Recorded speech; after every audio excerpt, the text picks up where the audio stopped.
Senhor dos altos céus, Deus bendito, aqui estamos reunidos para meditar na Tua santa e gloriosa palavra.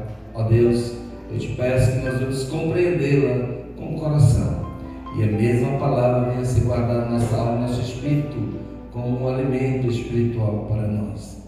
Em nome do Senhor Jesus Cristo, que reina eternamente. Amém. Glória a Deus. E nós vamos concluir nossos ensinamentos sobre as 7 igrejas do Apocalipse. E nossa última igreja, que é a igreja de Laodiceia. Aleluia. Então vamos ler com atenção. Amém? Glória a Deus. E ao anjo da igreja que está em Laodiceia, escreve: isto diz o Amém, a testemunha fiel e verdadeira, o princípio da criação de Deus. Eu sei a tua obra, que nem és frio nem quente. Tomara que fosse frio ou quente.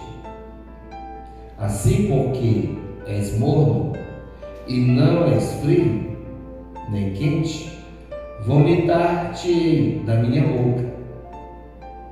Como dizes, rico sou e estou enriquecido, e de nada tenho falta, e não sabes que és desgraçado e miserável, pobre, cego e nu.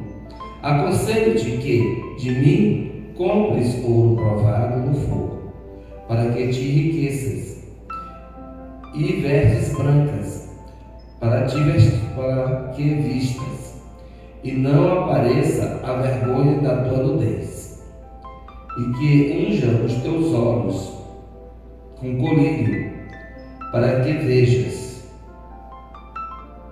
Eu repreendo e castigo a todos quanto amo. Sê, pois, zeloso e arrepende-te. Eis que estou à porta e bato. Se alguém ouvir a minha voz e abrir a porta, entrarei em sua casa e com ele cearei e ele comigo. Ao que vencer, lhes concederei que se assente comigo no meu trono, assim como eu venci e me assentei com meu Pai no seu trono. Quem tem ouvido, ouça o que o Espírito diz às igrejas. Aleluia. A nossa última mensagem, que se encontra em Apocalipse, no capítulo 3, a partir do versículo 14, que fala justamente sobre a última igreja, que é a Laodiceia. E parece que é o pior de todos os estágios. Parece que a igreja enriqueceu, cresceu, fazia muitas obras, verdade. Ela fazia muitas obras. Era uma igreja poderosa. Como no dia de hoje nós temos muitas igrejas que cresceram, se tornaram igrejas poderosas, instituições poderosas, instituições que têm uma autoridade, não somente religiosa, mas uma autoridade política também. Nós temos igrejas que têm autoridade política e igreja que tem muitos políticos também. Não somente a autoridade política, como nós temos a questão da Igreja Católica Apostólica Romana, ela é uma autoridade política mundial. O Papa, ele é uma autoridade política mundial. E o Vaticano, ele constitui-se um Estado. Ele é um Estado independente. E o seu governante é o Papa. E cada igreja católica espalhada pelo mundo, cada igreja é como se fosse um consulado da igreja católica. Tanto que as igrejas católicas não podem ser invadidas. Ela não pode ser invadida. Porque é um desrespeito e, além disso, é contra a lei. Porque lá dentro da igreja católica é um território que não pertence a nós. Uma vez que pertence ao Vaticano, ela é uma propriedade do Vaticano. Então é como se fosse um consulado lá. Então por isso que muitas pessoas se refugiam dentro da igreja, porque lá não pode ser invadida. Muito bem. Então aqui nós vemos que a igreja de Laodiceia, ela se tornou poderosa. Ela se tornou uma igreja rica. Como diz aqui, e ao anjo da igreja que está em Laodiceia, escreve: isto diz o Amém, a testemunha fiel e verdadeira, o princípio da criação de Deus. Eu sei as tuas obras, que nem és frio nem quente. Tomara que fosse fria ou quente. Então ela tinha obras, mas que, de tanto fazer muitas obras, já não tinha menor significado aquelas obras. Virou algo constante, virou algo sem menor sentido espiritual para com Deus. Estão entendendo? Fazer esse povo fazer, como se fosse uma obrigação, algo como interter o tempo. Mas de propósito de enriquecimento espiritual não havia nada. Então era uma igreja que tinha perdido o interesse por Deus. A igreja a qual Deus não fazia mais parte. Era uma igreja que vivia para os seus próprios interesses. Era uma igreja que já estava afastada do caminho de Deus há muito tempo. E que a pregação já não fazia mais parte. Porque ela vivia para satisfazer os interesses do público e de suas autoridades. Então ela estava morna, nem estava fria, nem estava quente, estava no meio termo. Prosseguindo diz: assim, porque és morna e não és fria nem quente, vomitar-te-ei da minha boca. Como dizes: rico sou e estou enriquecido, e de nada tenho falta. Olha só, como eu já disse, quando alguém diz para si mesmo que enriqueceu, que tem bastante, o suficiente, já não diz mais assim: eu estou enriquecendo pela graça de Deus, tenho por a graça de Deus. Não. Já fala que é por as suas próprias forças, pelos seus próprios méritos.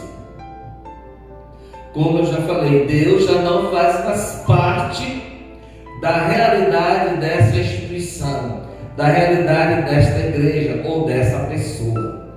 Ela vive por viver, mas não para Deus, mas sim para si mesma. Ela vive uma religião morta. Ela não vive Cristo, ela não tem Deus, ela vive uma norma, ela vive numa lei de homens, ela não vive na lei de Deus e nem nos preceitos do Senhor. Ela vive por normas humanas. Ou seja, ele vai dizer: se você quer ir para o céu, seja educado. Se você quer ir para o céu, respeite, seja respeitador. Se você quer ir para o céu, faça isso, faça aquilo, seja assim, seja assado. Ou seja, vai procurando normas e mais normas e mais normas e mais obrigações para que aquela pessoa viva, mas não ensina a palavra de Deus. Você tem que amar o Senhor. Você quer ir para o céu? Ame a Deus de todo o coração, de todas as suas forças, de todo o seu entendimento, aleluia, toda a sua alma. Isso já não é mais pregado. Por quê? Porque na realidade desta igreja, Deus já não existe. Não há lugar para Deus. Então a igreja, fisicamente, ela é poderosa, rica tem condições, mas espiritualmente é pobre, desgraçada e nua. Não tem riqueza para com Deus. Está nus porque não tem a graça, não tem o Espírito de Deus. Por isso o Senhor diz, e ainda é cego, porque não vê, que está afastado há muito tempo do caminho do Senhor. Olha só, quando a igreja está cega às coisas de Deus, lembra-te, presta atenção, na época de Jesus, já havia essa questão de religião na terra, já existia há muito tempo. Isso na época de Jesus, a religião já vivia muito tempo na terra, e havia várias religiões, e vários cultos, a maioria deles imorais, que não tinha nada a ver com Deus. Muito deles tinha derramamento de sangue.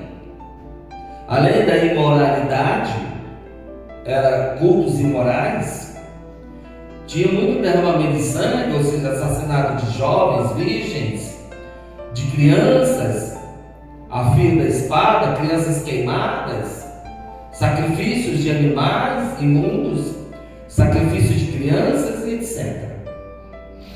Sacrifícios humanos, tudo afastando da vontade de Deus, todas afastadas do princípio da criação, do princípio do amor de Deus.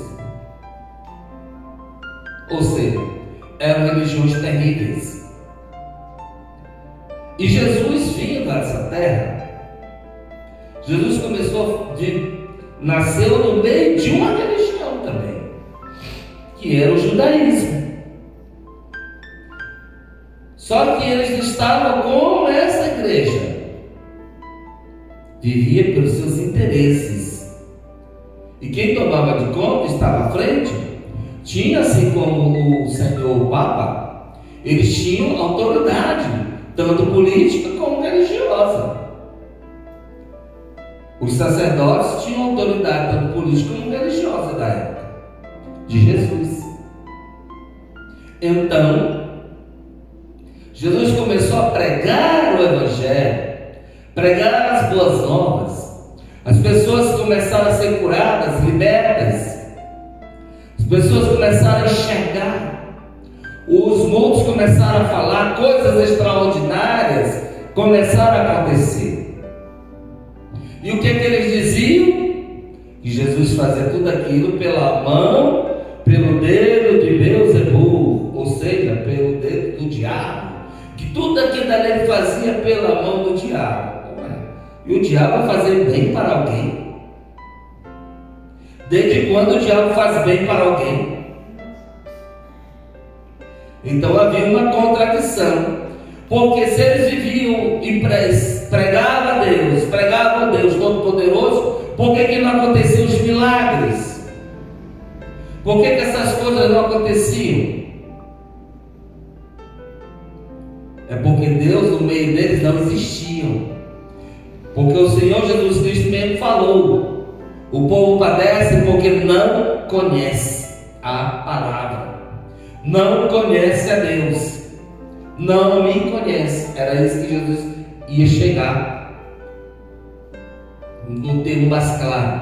O povo está padecendo, está sofrendo porque não me conhecem, por falta de conhecimento da minha pessoa, porque estão afastados dos caminhos de Deus há muitos anos, há décadas, há séculos, estão afastados do caminho do Senhor. E Jesus veio mudar a história, aleluia, veio mostrar um caminho excelente, e eles criticaram. E quando uma igreja começa no dia de hoje, começa uma pessoa a se levantar e diz que tem visões, que tem curas, libertações, já se levanta outro grupo para criticar. Os próprios religiosos se levantam para criticar, assim como era na época de Jesus. Aí vem pastores, aí vem padre, vem isso, vem aquele outro, criticar, falar mal. dizer que está com o diabo, que está doido, que está isso, que está aquilo. Aí a pessoa vem e diz assim: eu vi um anjo, eu vi o Senhor Jesus me disse isso. Aí os outros vão dizer: está doido, está louco. Ou seja, é como se visse um Deus calado, que não fala. Deus é Deus, Deus tem poder. Temos que entender isso. Se Deus tem que falar conosco, com o seu povo. Aleluia! Oh, glória a Deus! E se Ele é Deus, Ele tem que falar mesmo. Tem que se mostrar. Ah, não, isso foi naquele tempo, acabou. Não, Deus é o mesmo. Jesus diz: eis que esses sinais seguirão a todos os que creem. Creem quem? No Senhor Jesus, na sua palavra. E Ele diz: eis que eu vos dei poder. Então, e outra coisa, Jesus também diz: e coisas maiores farão, porque eu vou para o vosso Pai, para o meu Pai e vosso Pai. Então, se Jesus diz que a igreja iria fazer coisas maiores, então o poder está na igreja no nome do Senhor Jesus. E não é da gente se espantar ou dizer que está doido ou que está doida, não. Que cada um prestará conta de si. Se alguém está dizendo: eu vi Jesus falou comigo, Jesus mandou uma mensagem assim, Jesus falou, exortou e tal, deixa o Senhor falar. Quem somos nós para mandar Ele calar? E nós não vamos dizer que o fulano está doido, ou que ela está doida, ou que ele está doido, não. Deixe cada qual se expressar, porque todo o tempo o Senhor levantou o seu povo, os seus arautos, os seus profetas e suas profetisas. Sempre existiu e não deixou de existir coisíssima nenhuma, que o Senhor sempre levantou e continuará levantando homens e mulheres para proclamar a palavra. Aleluia! Deus sempre vai ungir e capacitar o seu povo. Aleluia! Porque Deus continua o mesmo, Deus não mudou. Deus continua precisando que o homem anuncie a palavra. Não é os anjos que vão pregar a palavra. Essa missão não é dos anjos.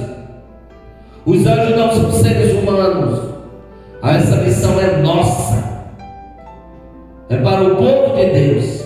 Aleluia. E nós, como igreja do Senhor, temos que ser igrejas quentes, fervorosas, no poder da unção. Nós temos que buscar a unção de Deus para nossas vidas. Orar, buscar o Senhor na madrugada, se ajoelhar e falar com Deus. Não se recuse. Se você acordar de noite, de madrugada, Deus, e você sentir vontade de orar, ore. Deus quer falar com você, ou Deus quer ouvir a sua voz. Aleluia, Jesus. A igreja de Laodiceia já estava há muito tempo afastada do caminho do Senhor.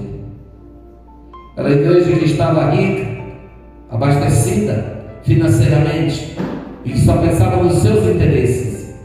Nós somos do Senhor e temos que pensar nos interesses do nosso Deus. Aleluia.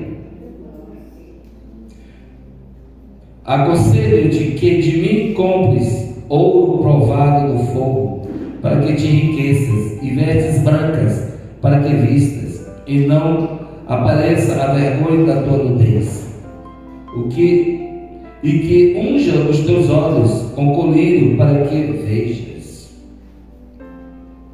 Eu repreendo e castigo a todos quando amo. Sê, pois, zeloso e arrepende-te. Deus ainda espera um arrependimento. Mesmo com todas as falhas, Deus ainda dá uma oportunidade.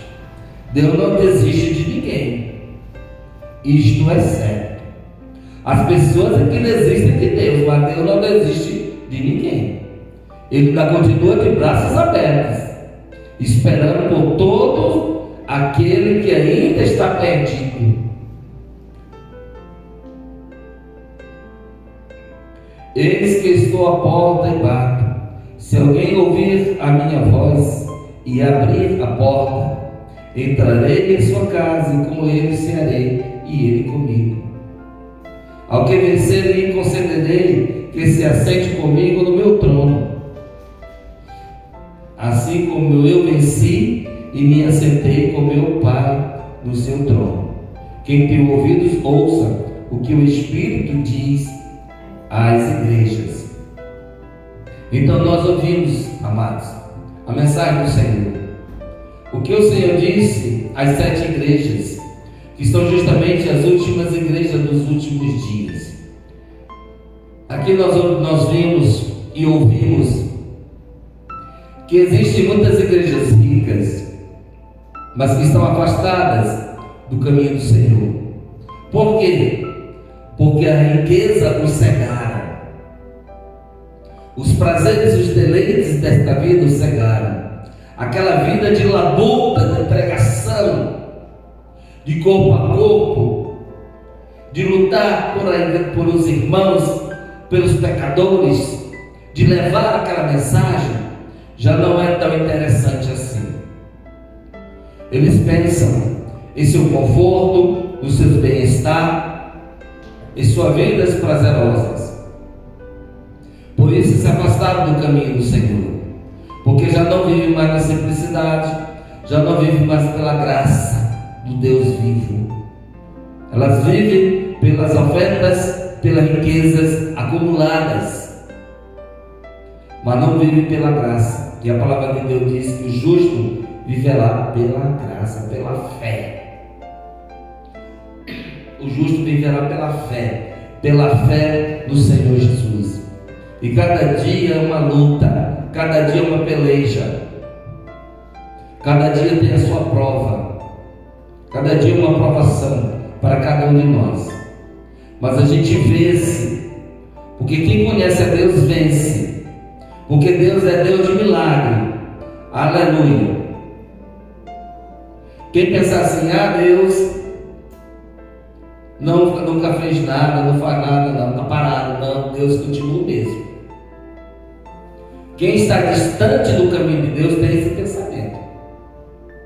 Deus tem muito o que fazer, me deixa aqui porque eu estou bem. Não é bem assim. Nós precisamos de Deus constantemente. E não adianta ter riquezas, porque nós já vimos essa história. A riqueza aqui na terra é boa? É. Mas a melhor do que isso é a riqueza do céu. A riqueza do céu é superior, incomparável. Por isso devemos acumular tesouros, mas não nessa terra, mas sim no céu de glória. Amém? Pastor, mas tem gente que é crente e são ricos. Sim. Ser rico não é pecado. Pecado é esquecer de Deus. E a nossa riqueza não tem que se medir pelo que possuímos, mas pelo que tamanho da nossa fé no Senhor. Aleluia. Quem é rico é pela graça de Deus e não por coisas acumuladas, porque as coisas acumuladas, os bens, aqui ficam na terra, mas aquilo que você acumula no céu de glória permanece para sempre. Amém? Vamos ficar de pé para nós orarmos em nome do Senhor Jesus.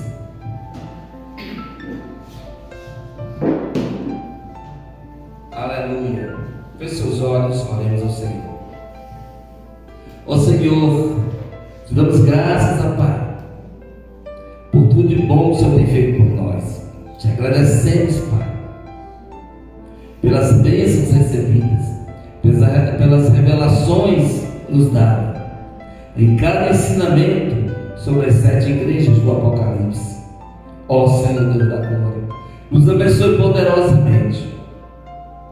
Aqui nós encerramos esse ensinamento, mas que produza frutos benditos no interior de cada um de nós, porque aprendemos cada vez mais de Ti, da Tua vontade, do Teu querer, para com a igreja do Senhor. E nós temos que ser fiéis, temos que ser corajosos, fortalecidos no poder, na presença do Deus vivo. Temos que ser constantes na palavra. Temos que amar a Deus de todo o coração, de toda a alma, de todo espírito, não somente de lábios, mas do coração, da fé. Devemos amar a Deus profundamente, porque assim que Ele nos ama profundamente, Senhor, nos guarde e proteja, não nos deixe cair na tentação, livrai-nos do mal, livrai-nos do grande, da inveja, da soberba, da maldade, do pensamento mal. Sim, ó Deus, abençoa a igreja evangélica, Deus escudo, e todos os seus seguidores, em nome do Senhor Jesus Cristo, que vive e que reina eternamente. Amém. Amém. Dê uma linda salva de palmas para Jesus.